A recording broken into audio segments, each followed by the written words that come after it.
a podcast that explores what it takes to create a thriving career right here in the retail auto industry. I'm your host, Michael Cirillo. Delighted, joyed, thrilled to be joined by Matt Lasher, the Director of Marketing for the West Herr Auto Group. You got to pay attention. This is a digital masterclass. Okay, so this has been a long time coming, but you know what I found? I found that the conversations that have to brew and stew for a little bit really turn out to be deep and tremendous and super valuable. They're the ones that I always get a ton of feedback on. And of course, this is no different. Matt, man, like I've been looking forward to this conversation for a while, especially I've been following you on LinkedIn, which I recommend everybody that listens go and check out Matt's profile and the things that he posts. You're how many stores are in your group that you're now overseeing the marketing of? Yeah, the elevator pitch on West Herr, we're a 26 store group in Buffalo, New York, 26 and growing. So that number, maybe by the time this podcast is released, will be bigger probably, but 26 stores, 2,200 employees. We sell 50,000 cars a year. We service 450,000. And the most unique thing about West Herr is all of our locations and everything that we do is within 60 miles of each other. And 80% of what we do is within 30 miles of each other. So super, super densely populated in Western New York, Buffalo, New York. Wow. How do you get into that? Like, what's your journey in the car business been to get you into the seat you're sitting in now? Sure. Yeah. So out of college, I worked at Nissan North America and fresh out of college, consumer affairs, 1-800-NISSAN. Thank you for calling Nissan. This is Matt. How can I help you? Nice. And got a job sort of through the ranks there, doing some sales and marketing jobs for the Infinity West region out in Southern California, and just looked around, didn't want to be any of my bosses. So I quit. I had $10,000 to my name. I was 25. I sold t-shirts out of the trunk of my car and I played poker for 2 years to pay my bills. So that was fun. Great time, San Francisco, Las Vegas. But I wanted to get married, have kids. I had an opportunity to sell cars at West Herr. So I moved back to my hometown, Buffalo, New York, sold cars, did finance. I was a finance manager during Cash for Clunkers, for those that remember that. I was a sales manager, used car manager for a few years. And I've been in this marketing role now, I guess 8, maybe 9, almost 9 years now. Right. And so a lot has changed. We didn't have a marketing department prior to me. So we had more of sales oriented mindset. And we had a fragmented advertising sort of strategy where some people would do parts of things. So for many years, it was really just me being like the Tasmanian devil, trying to get our arms around how many different things that were out there. And then slowly but surely, we've got this sort of gravity that is a marketing team now. And I got a bunch of people that help me execute, and it's been great. So going from the sales side of things into marketing, like what was it about the marketing that kind of pulled you back into it? Well, I've always been sort of a marketer by trade. Like if I think about why I even sold t-shirts out of the trunk of my car, I just wanted a brand to market. So I had a Shopify site in 2006. Wow. I was making YouTube videos back in 2006 and 7. I wish I would have stayed on the YouTube path because I probably wouldn't be even talking to you now. I'd be just like a diamond. That'd be a diamond YouTube plaque on the wall behind you instead of the buffalo. Right. Yeah. So, so I think I've just always had that in me, knew that I wanted to do that. And I've had this opportunity here to sort of help curate and shape the West Herr brand. So it's just been a part of my thing. It's something I've been always interested in.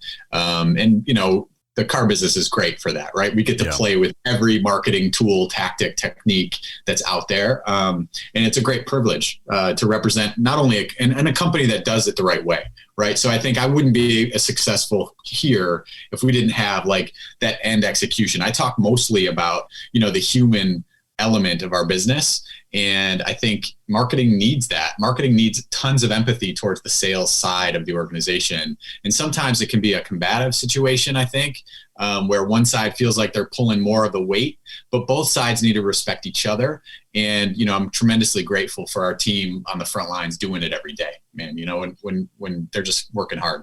Yeah. You've been, I look to you as an example. I mean, you're very open and vocal. Like when I see your posts on LinkedIn, like you bring people inside of your organization with every post. You're giving more insights. I know with COVID, and here at the podcast, we've kind of moved on from the COVID conversation. But I know, you were very upfront because the narrative in the industry tended to lean towards, well, I still have my mask too, by the way. but as far as like anything, right? Human nature, something happens and just we all leach towards it. And very quickly, the whole digital retail conversation really started to creep into things. And I remember right out of the gates, you're like, look, I got 26 rooftops. Here's what we found. We've played with a lot of digital retail models. And I think a lot of people would be shy of, well, we know for a fact in this industry, a lot of people are shy of bringing people transparently into their organization. What is it that drives you to want to share that narrative out in the industry? I think it's just a self-awareness of being vulnerable and like embracing your vulnerabilities. There's power in that, right? Like, I think there's so much ego and fronting in our business, especially in the marketing side. People are afraid to not know the answer, right? And I think I'm okay. I want to be proven wrong, right? I mean, my technique often in a lot of conversations, especially when it gets into this gray area of like what's working and what's not, I might give an extreme opinion I don't even believe in because I want to hear what the person on the other side of the table says. Often if they don't push back, I know that they don't know what they're talking about. Right. And they're just sort of using talking points and that sort of thing. But I think it's really important that we're all on this journey together and we're all figuring it out. And there's things that are, like Instagram stories, where a place where we execute on wasn't a thing, a couple of years ago. Right. So nobody knows exactly like how it should go. And I think we should have fun with that. We should be okay with the fact that, we could try this. And also, ultimately we make all sorts of different decisions, especially at a company like West Herr. We make inconsistent decisions with money, right? Not everything's perfectly optimized. I think in digital marketing space, we want to like optimize everything, but often there's like these political decisions. There's reasons why you're making a decision that's like, okay, this tool might suck, but I'm going to like sign up for it anyways because, of some of these macro decisions. So I think that nuance is an important thing worth talking about and exploring. But just being vulnerable, man, and self-aware, I think is the only way forward for people to connect. That's amazing. Does that feed into, I guess your opinions around OEM programs, CoOp programs, or mandated this and that? Do you think that's more of a political thing and there's kind of outlying decisions as to why I would be a part of that or not be a part of it? Yeah, I think there's a tremendous pressure on dealer groups like West Herr that represent all these brands. It's a great privilege to be a new car dealer, right? And it's a franchise and it's basically a monopoly. Call it what it is, right? Like if you want to buy a Subaru in Buffalo, New York, there's one of two choices you have currently, right? Sure. And so with that comes a responsibility. So we have to play the game that the OEMs think that they're playing. The OEMs, because I worked at Nissan, I'm sympathetic to this idea of or empathetic towards managing a dealer network. So you have a dealer network that has a variety of skill and aptitude and awareness and all of this stuff. So if you're an executive at a manufacturer, you're trying to move the ball forward. And sometimes it hurts the innovative dealers. It hurts the dealers that know what they're doing.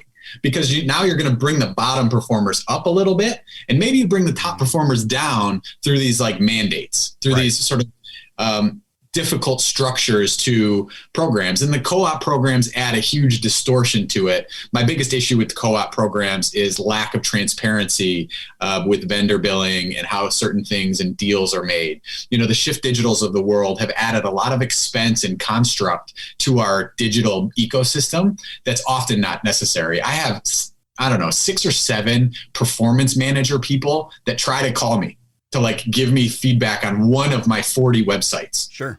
I don't have time to even talk to this person and they don't know anything about our digital ecosystem. Right. But yet we're paying for that. I know that's built into the, matrix, right? Like Shift is getting their money for that person plus the profit, right? Along with sort of opaque billings and like you don't even know what percentage is admin fee and what actually goes to media spend. But really, digital retailing as an example, I think we were chatting before this started. I'm pretty against digital retailing as it sits today. I'm a huge proponent of customer affordability and customer payments because I think we're all payment driven. But I think the tools today are broken. I think every digital retailing tool is solving the wrong problem. They believe that customers can get to the correct VDP. Customers don't know what they can afford. That's why there's 350 salespeople at West Herr. Customers don't know what their options are. That's why they ask, hey, I need like a third row seat. What are my choices? Right? We're framing these tools as like a panacea that every consumer is going to be able to find themselves on this perfect car and they're going to be able to work through this 8-step process to negotiate something. Right? And it's just it's a fraudulent, effort to say this is the way forward. I think we're trying to evolve, and I'll be sympathetic to the vendors too. Like, look, you got to start somewhere, right? But this mad dash over the last 6 months to install digital retailing and push it into the dealer network, totally wrong. Yeah. We have now 3 digital retailing tools that we've committed to, 3 different tools within our organization. I want one tool if I have to have one, but we have 3 different tools because of political pressure and because of OEM nuance. Mm-hmm. So now we're just increasing the fragmentation of our consumer experience, which is going to make it overall net negative experience for somebody shopping at West Herr. So if I'm competing against Carvana or Amazon or whomever, I've now made it infinitely more difficult to manage the programs. The user experiences are different. A customer doesn't know what they're even getting when they go to one of West Herr's websites versus another, right? So it's created a huge problem. And at present, there's really no solution. But we make these decisions out of political reasons. So like I mentioned at the beginning of the OEM relationship, we have a responsibility to be a good corporate partner. And so, look, we can take this short term and say, fine. We'd love to educate the OEMs that'll listen in terms of we've been doing this for a few years. We have some context and perspective. One of the brands we had to install a digital retailing tool on, we sell 65% of the new vehicles in the market. Wow. So, but they forced the digital retailing tool on us, claiming that we were going to lose market share if we didn't have it. And we know that to not be true, but we did it anyways because we want the product. Yeah. We want to keep getting the product to sell. Right. So, so co-op creates a huge distortion, especially when dealers think it's free money. The General Motors program in particular, most vendors sell me stuff that's like, oh, it's co-ops.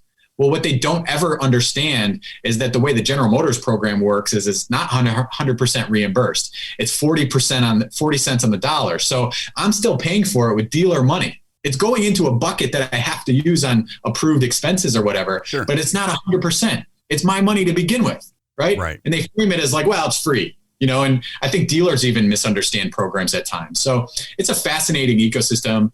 I think there's some challenge. There's probably some good, but it is stifling innovation. It is disrupting the consumer experience, and it's not allowing the most innovative dealers to go. I think if you're a CSI is strong and you're a good operator, you should be able to use whatever tool set you want, right? You should be able to create the tech stack that you want, because that's how we'll get more dealers, regionalized dealer groups like a $2 billion West Herr that can fight with a Carvana. We're big enough to make our own tech. We're big enough to invent, and go in those spaces. So, I hope that there's a little more open-mindedness, but I'm not confident that 20 OEMs will all of a sudden come to like see the light bulb and be like, oh, you know what, Matt, you're right. Let's give you free reign. Yeah. And do you think there's the element one layer up from the dealer between Shift Digital and the OEM, where the OEM's like, okay, well, they're just going to make this whole thing easier for us because they know, quote unquote, know what needs to happen. Mm-hmm. And so then that deal happens, and then that deal gets passed on to you like, hey, that's why we're a part of this program. That's why we've selected them. They've got the experience.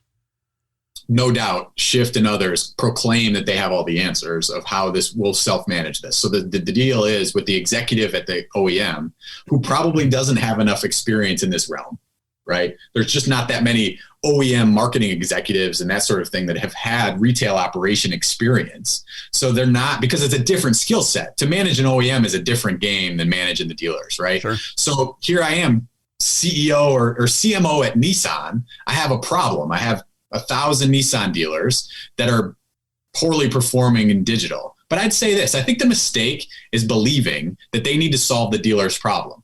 I think the OEMs should focus entirely on their tier one efforts. They already spend millions of dollars on their OEM website. The configurators are better than the dealer websites. The emotive pictures, the package descriptions, the incentives, all that stuff is already available. Now, what they need to do a better job of connecting to the dealer network is just providing leads back to the dealer operators, right? Don't care about the tier 3 ecosystem. Just let the dealers, the innovative ones, do what they're going to do. The subpar ones are going to do what they're going to do also, right? Just by mandating some, approved vendor for a website doesn't mean that you've solved the problem. So I think if they just back up a bit on the tier 3 side and focus entirely on how can they distribute leads via their tier one website and focus all their marketing efforts towards the Ford.coms of the world, the Chevy.coms of the world. That can work within the dealer franchise model. They just need to distribute the leads, equitably and whatever rules they want to, come up with for that. Yeah. And I mean, there's the layer from where you are, basically rubber meets the road, essentially, where you're going to have ultimately infinitely a better understanding of what drives your market and consumers in your markets than they will. There's just no possible way to have enough people internally at an OEM dedicated to each market. I mean, you have your regional manager, but that regional manager is not living in the community 9 times out of 10. They're not seeing the subtle nuances of the economic drivers in that area, or they're not understanding why Corollas are not selling in the prairies where 80% of the people make their living off of agriculture, and why you're ultimately selling more trucks and less of this. And but they get their things that say, hey, well, you need to sell this. You're not showing up on this report the way that we need you to show up, et cetera, et cetera. And so it really, what it reminds me of? It reminds me of book publishing. When I published my book, there were so many differing opinions, and I basically came down to, you guys know how to publish a book, you have no idea how to market it. Yeah. You're like, you know how to create the actual book, but you have no idea how to actually sell books. Like, there's no way I'm buying 11,000 copies of my own book so I can make a New York Times bestseller list. Yeah. Like, that's I've never heard that analogy before, but I really like it. I mean, especially as it relates to automotive, I think the OEMs are terrible about marketing their own product to the dealer network. Like, so there's examples where I don't know about a new product launch, like Lincoln renamed all their lineup, right? Corsair and Nautilus and all this stuff. It took me probably a year to figure out what's what again. And and so, look, if I'm having a hard time understanding what things are. Yeah, exactly. So I think sometimes even like if we think about micro content now, we think about, as marketers, what we do to distribute content across networks and other things, it's almost like the OEMs could do a better job of creating micro and usable content for people like me. Be like, hey, look, I don't know how you're going to use it. I don't know where you're going to even put it, but here's a 15-second thing that could be suitable for Instagram stories. Okay, cool. Let me download it. Let me be able to play with it or do something with it. Maybe edit it. Maybe add a logo to it or something. Sure. But or what about these build configurators? Why can't that just be syndicated to every dealer website? Why do the website providers have their own that is not as good, right? It just optimize it. If it's an A/B test sort of optimization thing, the dealers aren't going to do it. So just solve for it. Here's how we want the configurator path to go, right? Yeah. And I don't think so. I don't think the OEMs think enough about that, and they don't empower their field staff to know enough about that. They put pressure on their field staff to check boxes. You mentioned pandering to a report, right? So often we have these group reports of leads or whatever, time on site or, bounce rate or something. I was going to say bounce rate. Yeah. Or, conversion percentage or whatever. And so we get compared against all the other dealers in the region on a report that means nothing. And somehow we're supposed to pander to that report, right? Don't you want your dealer excellence awards? Three Birds and others, they have these report card things, and you're looking at this one little fragmented piece of an ecosystem. West Herr.com represents over 50% of our website ecosystem. So we have a website group site that's on par with Cars.com and Auto Trader and Car Gurus in our market, right? And so it gets 10 to 15 times the traffic as a single standalone website gets in our network. Wow. So when an OEM comes to me to talk to me about my one child site that gets 10,000 sessions or less a month, right? I'm like, yeah, sure. What do you need? What's wrong right now? It's like that Mark Zuckerberg quote in the social network where he's like, you're getting my minimum amount of attention required or whatever. I forget exactly how that scene was. I don't know. Yeah. It's basically, if I have to sit here and listen to you, if the choice is to sit here and listen to you or watch Shaquille O'Neal star in the movie Kazam, I'm going to watch him star in the worst movie ever made. Yeah, I'm with you. I will say there is some value and some actually talented Shift Digital type reps that like do care about their job and like they're doing a good, like we had a CTA was broken on one of our child sites and I didn't know about it for like 6 months. A Shift Digital person came in and was like auditing this website and was like, hey, why don't you have this? It was like an e-price button or something. Why don't you have this e-price button? And I was like, I don't know. That's weird. Where is it? Right. Yeah. And it turned out like it just broke somehow. Like our vendor broke it. And okay, that was good value add. Like you found something that was clearly broken, like good. Yeah, like, and you know what I would say to that too? Like I agree with that. I don't think any of these companies start with an evil intention. You know, like you mentioned the social dilemma earlier. We watched it the other night, my wife and I, and I'm like, I need to share this, but I feel trapped because the only place I know where to share it is on social. And I think there was a comment made. It was the former president of Pinterest, who was also the director of monetization. He's basically created the monetary model for Facebook. He said, there were so many good things happening, and that was really our intention. Long lost family members were connecting with one another. People were solving crimes, like there were missing people were being found. We didn't anticipate the flip side of that coin, which was, but how are people going to start to figure out how to use this?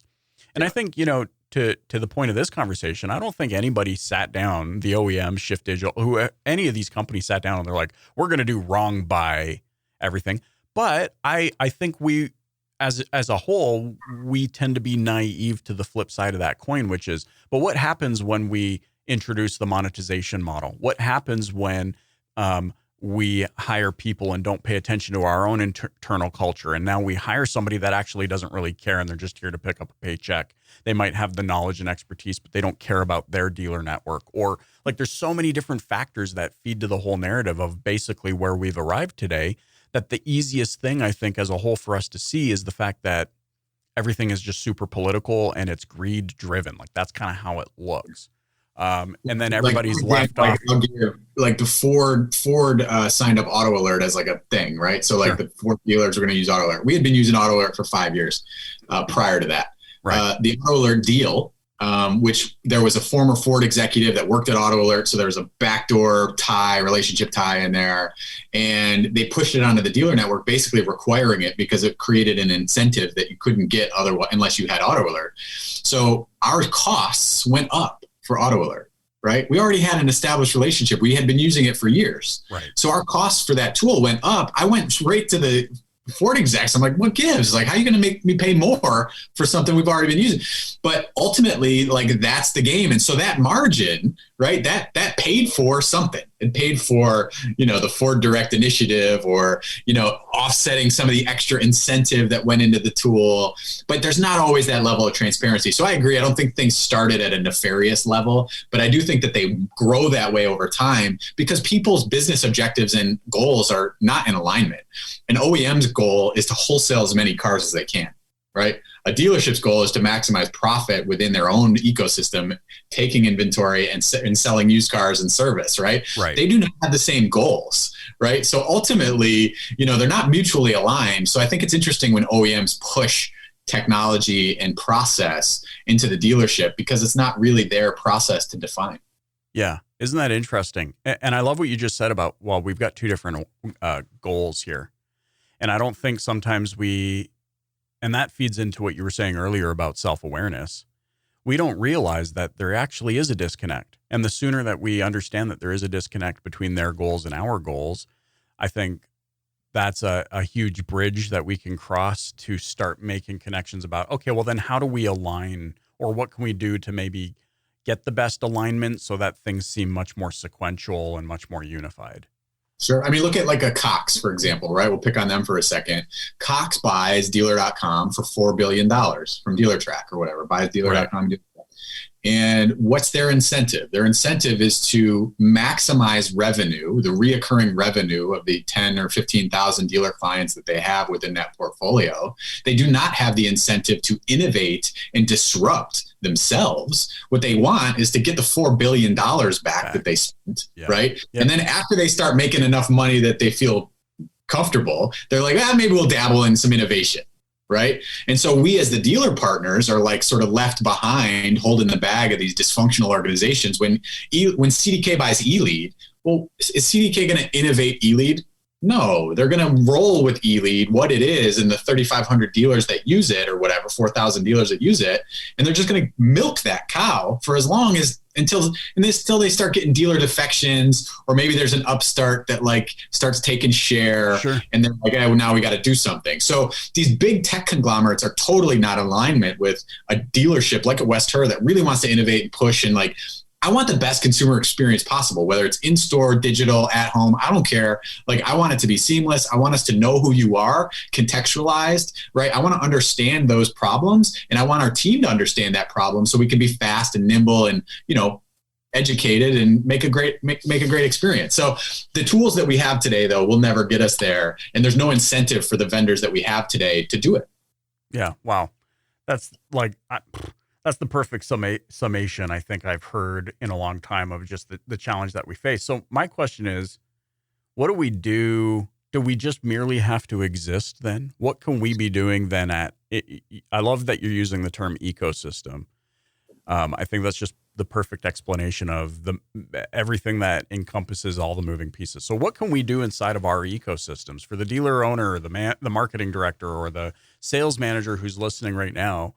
Where does their focus, in your opinion, need to be in order to make the most of all the spinning plates? It's really about process and self-awareness. Like, every dealership's going to have, I think, their different things that they care mostly about. But you know what? Often it's the non-glamorous hard work every day. So the Buffalo Bills hired Sean McDermott as the head coach of the Bills, and his phrase was trust the process, right?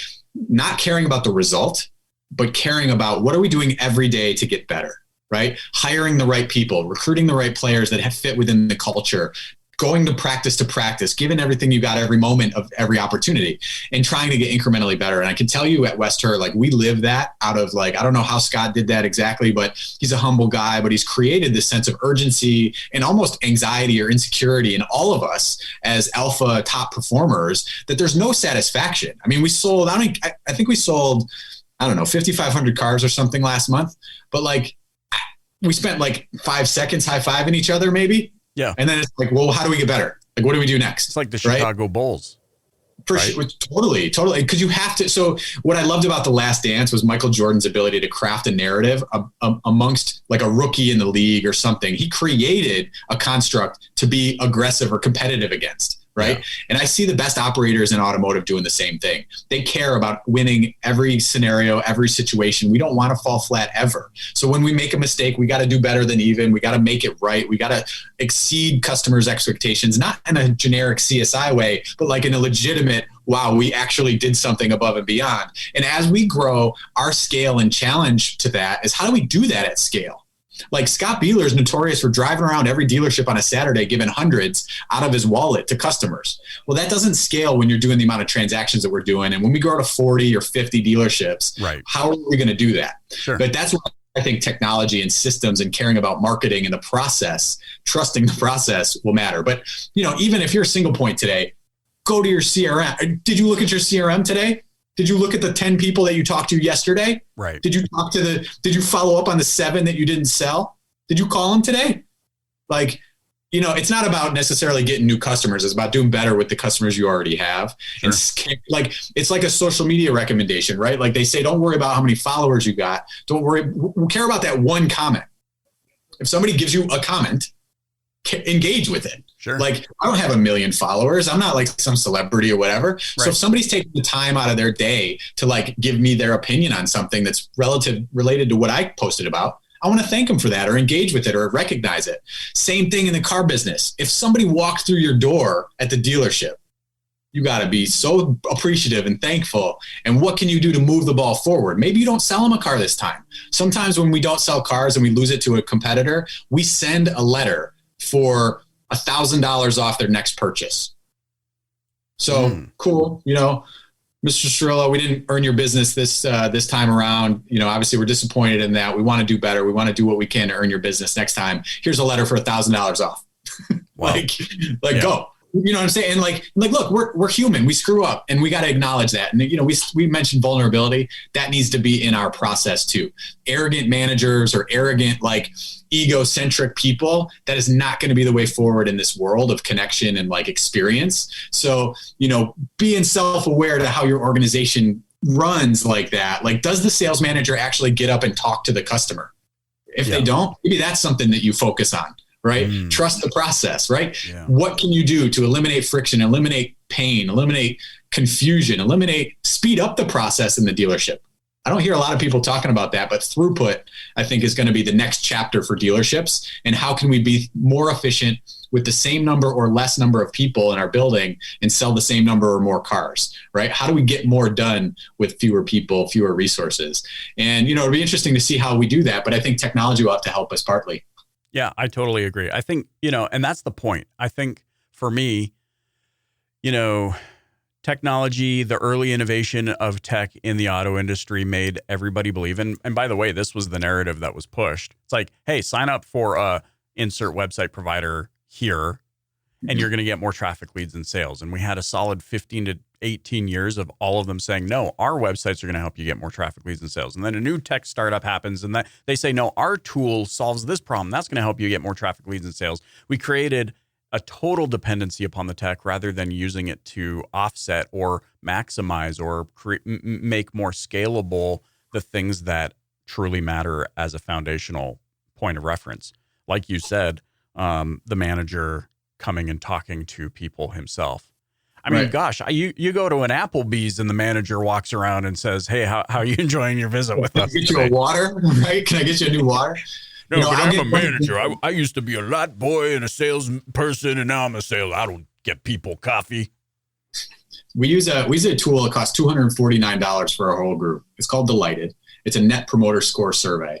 And what it does is anybody that spends money at West Herr, anybody, sales, service, whatever, they get an email on a scale of 0 to 10. How likely are you to recommend the West Herr Auto Group to a friend?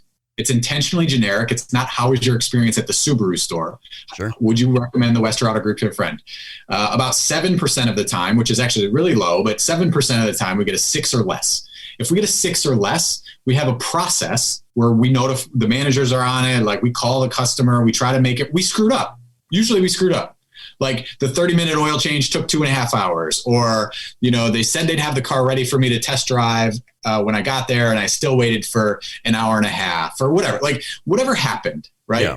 We get that feedback. It does not increase the number of reviews that we get on Google. It does not do anything for our OEM measurements or report cards or whatever, but it does show us, you know, what's happened. Now that's the negative side, but the positive side, which I'm a big proponent of focusing and high-fiving positive feedback, about 80% of the time we're getting somebody that gives us a 9 or 10. So sometimes they put comments, or often they put comments of like, so-and-so was great.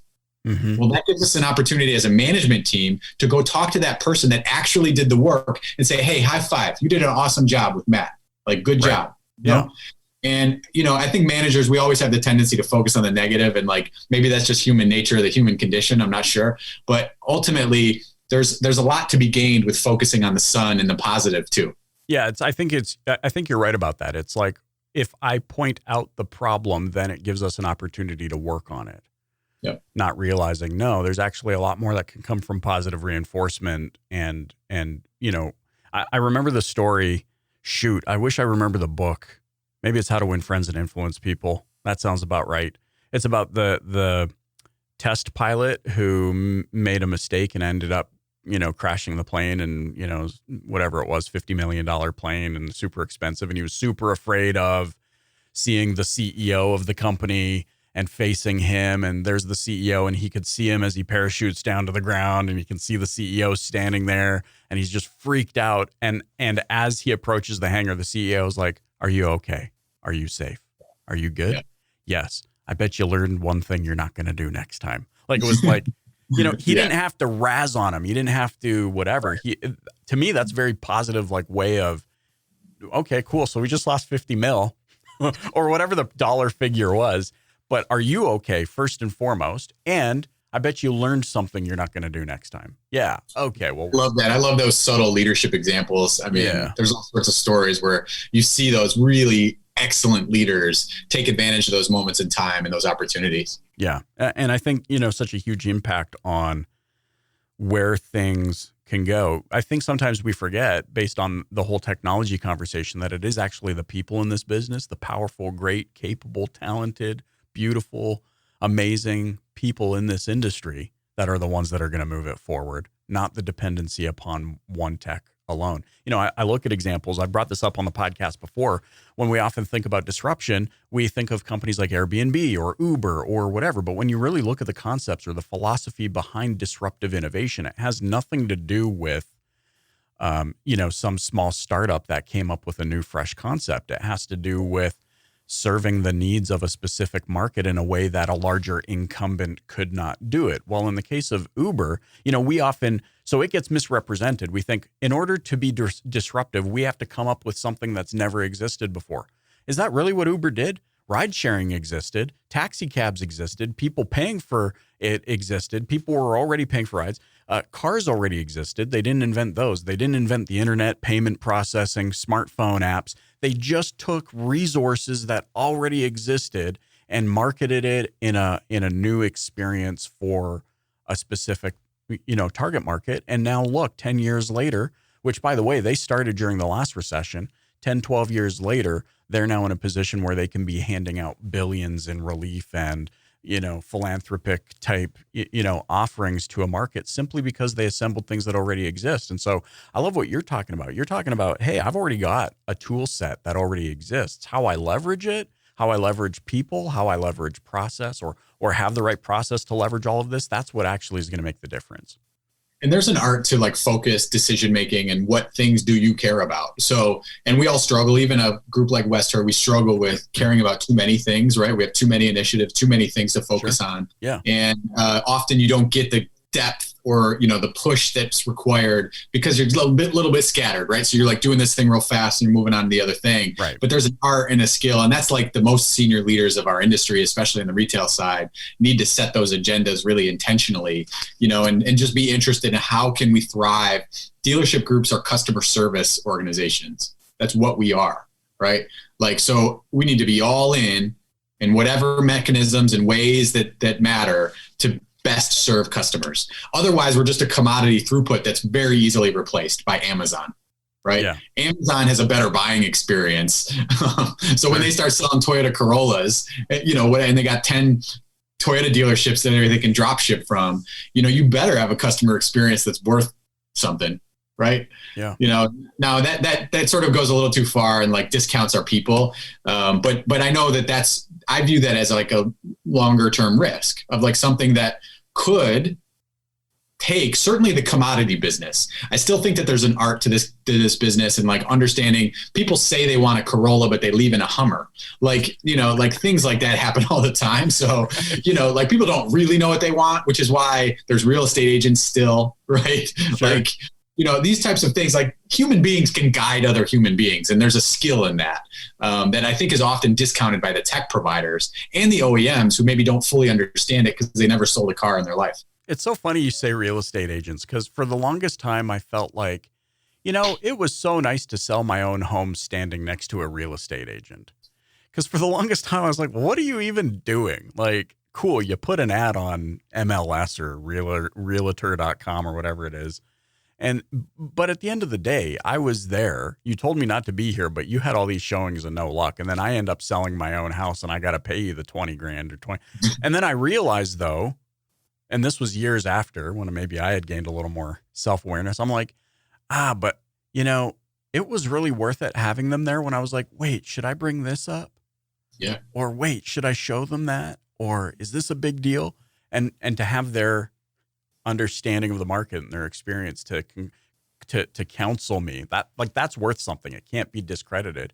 And we see that all the time. Yeah, there's this negative stigma in the car industry that, is hopefully going away. But I mean, people still don't realize, even when they leave a bad review, how integrated the sales professional was in their decision-making process and showing them and trying to make it as easy as possible.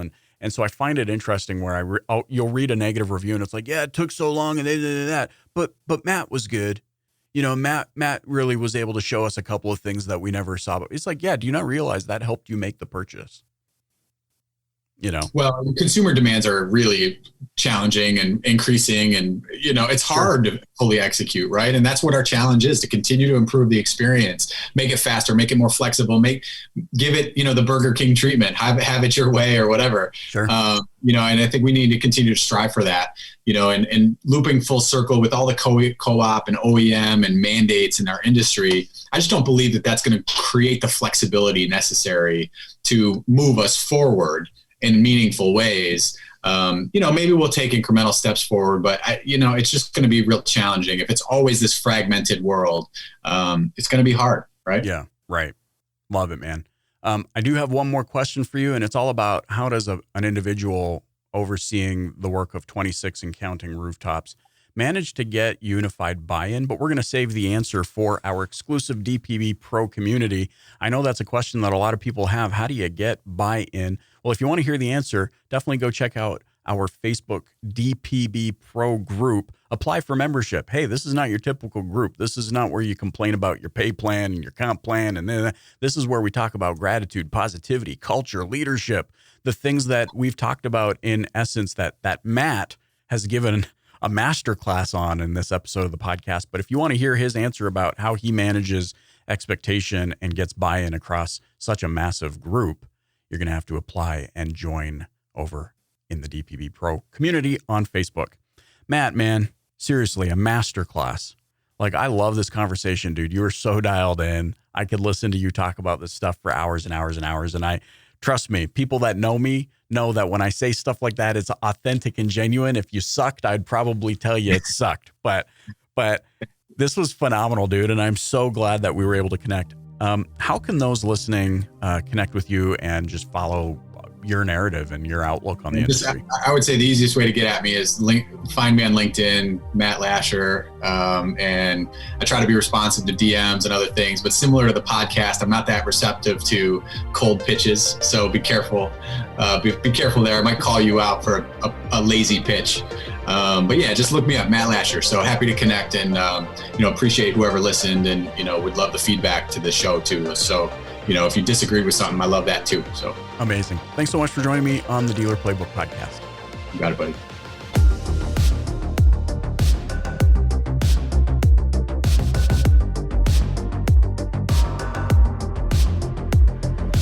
I'm Michael Cirillo, and you've been listening to the Dealer Playbook podcast. If you haven't yet, please click the subscribe button wherever you're listening right now. Leave a rating or review and share it with a colleague. If you're ready to make big changes in your life and career and want to connect with positive, nurturing automotive professionals, join my exclusive DPB Pro community on Facebook. That's where we share information, ideas, and content that isn't shared anywhere else. I can't wait to meet you there. Thanks for listening.